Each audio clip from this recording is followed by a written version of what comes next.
ప్రియమైన దేవుని బిడ్డలారా, నా యువ సహోదరులారా, సహోదరిలారా, ఈరోజు మిమ్మల్ని ఒక తీవ్రమైన ఆలోచింపచేసే ప్రశ్న అడగాలనుకుంటున్నాను. మన విశ్వాసాన్ని మనం చర్చి యొక్క 4 గోడల మధ్యే బంధించి ఉంచుతున్నామా?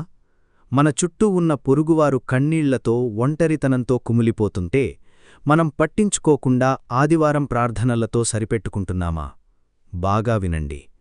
2026లో క్రైస్తవుడుగా బ్రతకడమంటే కేవలం ఆదివారం సర్వీస్కు హాజరై పాటలు పాడి దశమభాగమిచ్చి ఇంటికి వెళ్లడం కాదు. అది క్రైస్తవ్యమే కాదు.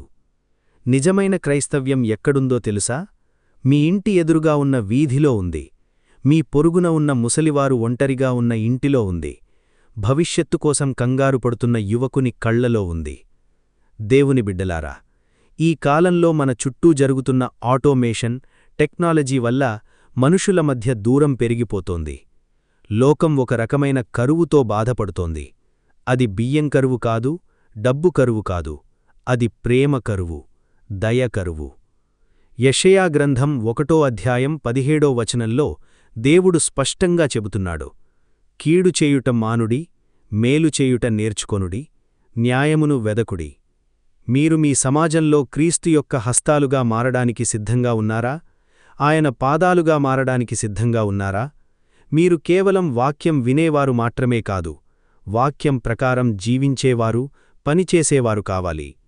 యేసు ప్రభువు చూపిన కృపను, ఆయన ఆదరణను మనం సమాజంలో ఎలా ప్రతిబింబించగలమో ఈరోజు మనం తెలుసుకుందాం. మీ జీవితాన్ని, మీ చుట్టూ ఉన్నవారి జీవితాలను మార్చగల 5 సామాన్యమైన కాని అత్యంత శక్తివంతమైన దయాచర్యలను నేను మీతో పంచుకుంటాను. మొదటిది, ఒంటరివారికి మూగసేవ. ప్రియమైన యువతారా, మన దేశంలో, మన ఊళ్లలో చాలామంది వృద్ధులు ఉన్నారు. వారికి పిల్లలు ఉండవచ్చు, కాని వారు దూరంగా ఉద్యోగాలు చేస్తున్నారు. వారు పండగలకు కూడా రాకపోవచ్చు. వారి కోసం ఒక అరగంట సమయం కేటాయించండి. ఒక నవ్వుతూ పలకరింపు, వారితో కూర్చుని మాటలు పంచుకోవడం వారికి ఎంతటి ఆనందాన్నిస్తుందో మీకు తెలుసా? మీరు ఎలా ఉన్నారు? మీకు ఎవరూ లేకపోయినా దేవుడు ఉన్నాడు, మేము ఉన్నాము అని చెప్పండి. మీ పలకరింపులో క్రీస్తు ప్రేమ వారికి అర్థం కావాలి. మన ఊరిలో, మన కాలనీలో ఎవరూ గుర్తించని సేవకులు ఉన్నారు. తుడిచేవారు, పోలీసులు, డాక్టర్లు. వారు రాత్రీ పగలూ పనిచేస్తారు. ఈ టెక్నాలజీ కాలంలో అందరూ ఫోన్లు చూస్తున్నారు. మీరొక పెన్ను తీసుకొని ఒక పేపర్ మీద మీ సేవకు ధన్యవాదాలు, దేవుడు మిమ్మల్ని ఆశీర్వదించును అని ఒక తెలుగులో లెటర్ రాసి వారికివ్వండి. ఆ చిన్న ఉత్తరం వారిలో ఎంత ఉత్సాహాన్ని నింపుతుందో మీరు ఊహించలేరు. ఇది క్రీస్తు యొక్క కృపను ప్రకటించడమే. ఈ రోజుల్లో ప్రతిదానికి ఆటోమేషన్ అవసరమవుతోంది.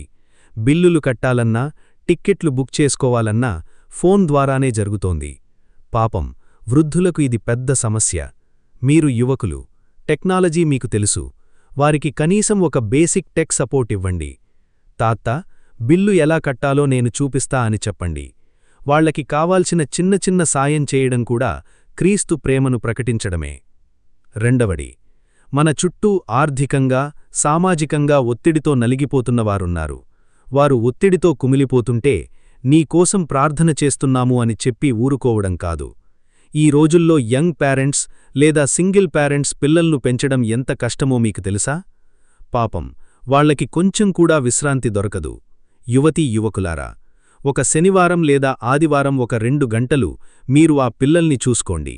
వాళ్ల తల్లిదండ్రులను విశ్రాంతి తీసుకోనివ్వండి. లేదా వారి ఇంటి పనిలో చిన్న చిన్న సాయం చేయండి. మత్తయి సువార్తలో యేసు ప్రభువు అన్నారు, కుడిచెయ్యి చేసేదు ఎడమచేతికి తెలియకుండా సేవ చెయ్యాలి అని. అదే నిజమైన సేవ. మీ కాలనీలో ఎవరైనా అనారోగ్యంతో ఉన్నారా? లేదా శారీరక ఇబ్బందులు ఉన్నాయా? వారికోసం వారి ఇంటి ముందు చెత్తాచెదారం తొలగించండి. మొక్కలకు నీళ్లు పోయండి. అడగకుండానే వారి ఇంటి పనులు చేయండి. ఇది వారు దేవుని ప్రేమను గుర్తించేలా చేస్తుంది.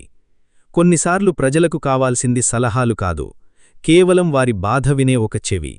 వారు ఆర్థిక ఇబ్బందుల్లో ఉన్నారా? ఉద్యోగం పోయి కంగారు పడుతున్నారా? వారితో మాట్లాడండి. నీ బాధ నేను వింటాను అని చెప్పండి. ఏ సలహా ఇవ్వకుండా వారు చెప్పేదంతా వినడం కూడా పెద్ద సహాయమే. దేవుడు మనల్ని ఒకరికొకరు సహాయం చేసుకోవడానికి పంపాడు. ప్రియమైన యువ దేవుని బిడ్డలారా, ఈ పనులు చేయడానికి మీకు పెద్ద డబ్బు అవసరం లేదు, డిగ్రీ అవసరం లేదు. మీ దగ్గర ఉన్న ఒక నిమిషం, మీ ఒక నవ్వు, మీ ఒక పలకరింపు చాలు. క్రీస్తు ప్రేమ కోసం మీ పొరుగువారితో ప్రేమగా ఉండండి, వారికి సహాయం చెయ్యండి. మీ సమాజంలో క్రీస్తు సాక్షులుగా మారండి. మీరు చేసే చిన్న చిన్న దయాచర్యలు దేవుని గొప్పతనాన్ని ప్రకటిస్తాయి. సమాజంలో చాలామంది బాధపడుతున్నారు. క్రీస్తు ప్రేమ అవసరం ఎంతో ఉంది.